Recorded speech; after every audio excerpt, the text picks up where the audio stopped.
Hi అండి, అందరికీ నమస్తే. వెల్కమ్ టు మీ అభిమాన ఛానల్ అభి టీవీకి. అండ్ ఈ రోజు మనతో పాటు ఒక గురువు గారు ఉన్నారు. ఆ గురువు గారు ఎవరో కదండి, అందరికీ తెలిసిన వారే, రాధా మనోహర్ దాస్ గారు. సో ఈ రోజు ఆ గురువు గారితో చాలా క్వశ్చన్స్ ఉన్నాయి, అడిగి ఏదైతే డౌట్స్ ఉన్నాయో అవన్నీ క్లియర్ చేసుకుందాం. డైరెక్ట్ గా గురువు గారితో మాట్లాడదాం. నమస్తే గురుగారు, welcome to Abhi TV. Hare Krishna తల్లి. గురుగారు, ముందుగా నాకున్న క్వశ్చన్ ఫస్ట్ ఒకటి అడగాలనుకుంటున్నాను. అమ్మా, ఇంతకీ మీ భావజాలం ఏంటి? మీరు ఎందుకు ఈ మార్గం ఎంచుకున్నారు?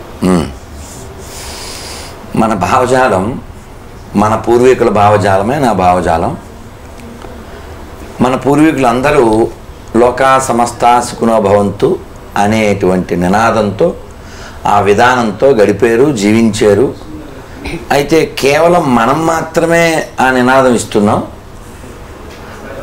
ఇతర మతాలు, ఇతర దేశాల వాళ్ళు ఆ నినాదం కాక మన నాశనాన్ని వాళ్ళు నినాదంగా తీసుకున్నారు. ఓకే, దానికి సాక్ష్యం చరిత్ర. పాకిస్తాన్ ఒకప్పుడు ఇందులో భాగమే, బంగ్లాదేశ్ ఇందులో భాగమే. అవి విడిపోయింది కాక, చెడిపోయింది కాక మన నాశనం కోరుకుంటూ ఎన్నో లక్షల మందిని చంపేశారు. ఇప్పుడు ఈ భూమి మీద అందరూ బాగుండాలని కోరుకునే ఏకైక ధర్మం మనదొకటే, సర్వే జన సుఖినో భవంతు.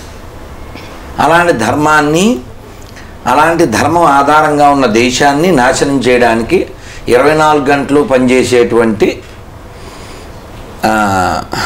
శత్రు జాతులు, శత్రు మతాలు ఎన్నో పనిచేస్తున్నాయి.